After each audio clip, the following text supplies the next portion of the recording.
दूषित पाण्यामुळे शेतीचे नुकसान, बळवली पंचक्रोशीतील शेतकऱ्यांचे तहसील कार्यालयासमोर बेमुदत साखळी उपोषण।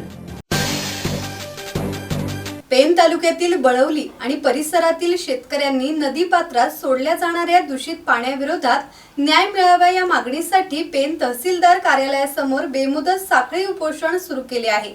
आंबिवली, बेलवडे, मुंगोशी, दवनसर आणि वळक परिसरातील शेतीलगतच्या नदीपात्रात केमिकलयुक्त, गंधकयुक्त आणि क्षारयुक्त सांडपाणी सोडले जात असल्याचा आरोप शेतकऱ्यांनी केला आहे। यामुळे शेती, भाजीपाला, मासे तसेच पशुधनाचे मोठे नुकसान झाले असून अनेक गावातील आणि आदिवासी वाड्यांतील पिण्याच्या पाण्याचे स्रोतही बंद झाले आहेत। नदीत सोडले जाणारे दूषित पाणी तात्काळ बंद करावे किंवा शुद्धीकरण करून मोठ्या पाईपलाईनद्वारे खाडीत सोडावे।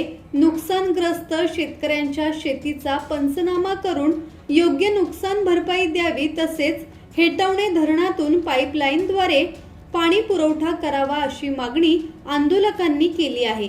यावेळी सामाजिक कार्यकर्ते हरीश बेकावडे यांनी प्रशासनाने तात्काळ तोडगा काढावा, अन्यथा आंदोलन अधिक तीव्र करण्याचा इशारा दिला आहे। या उपोषणात अनेक शेतकरी आणि ग्रामस्थ सहभागी झाले आहेत। किरण बांधणकर, संवाद मराठी लाईव्ह, पेण।